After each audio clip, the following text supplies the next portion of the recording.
सुरुवातीला एक किस्सा सांगतो. 2005 सालचा. भारताची पाकिस्तान विरुद्ध वनडे सिरीज सुरू होती. दुसरी वनडे होती विशाखापट्टणमला. भारताची पहिली बॅटिंग होती. पण नेमका सचिन 2 रन्सवर आउट झाला. त्यानंतर स्वतः गांगुली येईल असं अनेकांना वाटलं. पण प्रत्यक्षात लांब केसांचा एक तरुण प्लेयर मैदानात आला. जनरली हा 6व्या-7व्या नंबरला खेळायचा. पण दादानं टॉस झाल्यावर ड्रेसिंग रूममध्ये जातानाच एका प्लेयरला आज तू 3ऱ्या नंबरला खेळशील असं सांगितलं होतं. दादाच्या सांगण्यानुसार हा प्लेयर 3ऱ्या नंबरला आला आणि त्यानं 148 रन्सची खतरनाक इनिंग खेळली. या प्लेयरच्या करिअरमधली ही गेम चेंजर इनिंग. या प्लेयरचं नाव MS धोनी. 3ऱ्या नंबरला खेळल्यानंतर धोनीचं करिअर चेंज झालं. पण सध्या हाच धोनी चर्चेत आहे. 9व्या नंबरला येऊन बॅटिंग केल्यामुळे मॅच जिंकणं अवघड असताना बॉलर्सला आपल्या आधी पाठवून नंतर धोनी आला. त्यानं 6 मारून फॅन्सला खुश केलं. पण तोवर चेन्नईच्या हातून मॅच गेली होती. धोनीच्या या निर्णयावर मजबूत टीका झाली आणि एक प्रश्न विचारला जाऊ लागला. धोनीमधला फिनिशर खरंच फिनिश झालाय का? या प्रश्नाचं उत्तर जाणून घेऊयात या व्हिडिओमधून. नमस्कार, मी चिन्मय आणि तुम्ही पाहताय बोलबिडू. मुळात धोनीबद्दल चाहत्यांना पडणारे प्रश्न म्हणजे धोनी क्रिकेट खेळत नसतो तेव्हा कुठं असतो आणि धोनी रिटायर कधी होणार? धोनीच्या फिनिशिंग स्किल्सवर डाऊट घेण्याचं कारण याआधी फारसं कधी आलं नव्हतं. पण यावेळी ते आलं. कारण ठरलं चेन्नईचा पराभव. RCBनं चेन्नईला 197 रन्सचं टार्गेट दिलेलं. पण चेन्नईचा रन चेस गणला. 9 ओव्हर्समध्ये 4 आऊट 52. त्यानंतर अर्थात शिवम दुबे खेळायला आला. त्यानं काही मोठे शॉट्स खेळले. पण सचिन रवींद्रची विकेट गेली आणि चेन्नई समोर 122 रन्सचं टार्गेट होतं. हातात जवळपास 7 ओव्हर्स होत्या. मॅच जिंकायचा अवघड तर अवघड, पण चान्स होता. सचिनच्या विकेटनंतर सगळ्यांना वाटलं आता धोनी येईल. जड्डू आला. मग दुबे आऊट झाला. 6वी विकेट गेली. सगळ्यांना वाटलं आता धोनी येईल. पण स्पिनर असणारा अश्विन आला. अश्विनची विकेट गेली आणि 16व्या ओव्हरमध्ये 9व्या नंबरला बॅटिंगला आला धोनी. तेव्हा चेन्नईला जिंकायला 28 बॉलमध्ये 98 रन्स करायचे होते. धोनी पहिले 4 बॉल खेळला. त्यात 3 डॉट होते आणि एक डबल. नंतर त्यानं सलग 6 आणि 4 उचलल्या. चेपॉकमध्ये 16 बॉल 30 रन्समुळे कल्ला झाला. पण मॅच चेन्नईच्या हातून कधीच निघून गेली होती. आता धोनी आधी आला असता तरी परिस्थिती फारशी बदलली नसती अशी चर्चा आहे. कारण RCBनं प्रचंड प्रेशर तयार केलं होतं. पण पाकिस्तान विरुद्ध सचिनची पडलेली विकेट, श्रीलंकेविरुद्ध फायनलला कोहलीची पडलेली विकेट, यानंतर सुद्धा प्रेशर होतच की. तेच प्रेशर मोडून धोनी डॉन झाला. मग तीच संधी शुक्रवारी सुद्धा होती. चेन्नईनं मॅच जिंकली असती का नाही हा पुढचा विषय.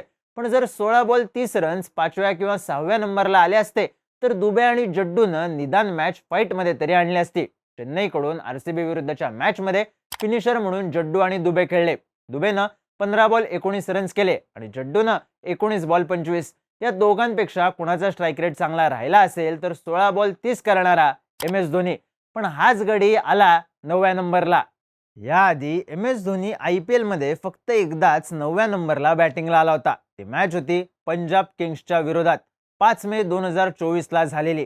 तेव्हा चेन्नईची पहिली बॅटिंग होती. पण स्कोअर म्हणावा असा तगडा झाला नव्हता. 18.4 ओव्हर्स 150 रन्स 7 विकेट्स असा स्कोअर असताना धोनी बॅटिंगला आला आणि पहिल्याच बॉलला 0वर आऊट झाला.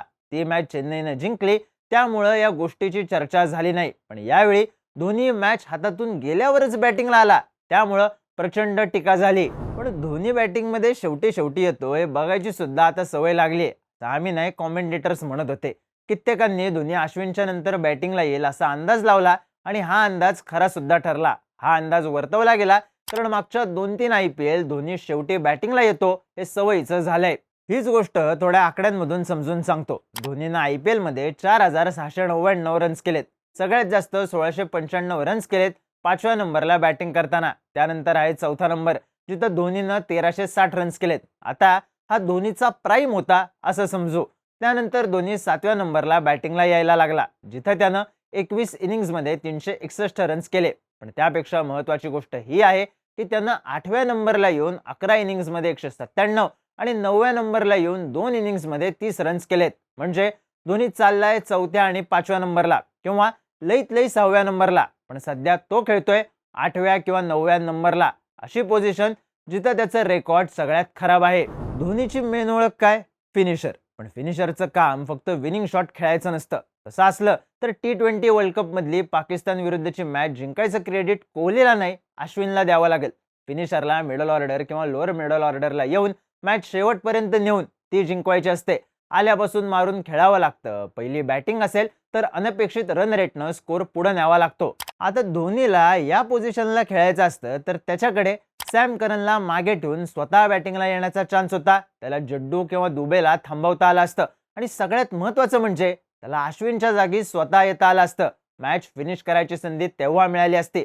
आता जी मिळाली ती फॅन्सला आनंद देण्याची संधी होती. त्यामुळं धोनी सध्या फिनिशरचा जॉब पार पाडतोय की क्लाउड प्लीजरचा, हा प्रश्न विचारायला सध्या तरी चान्स आहे.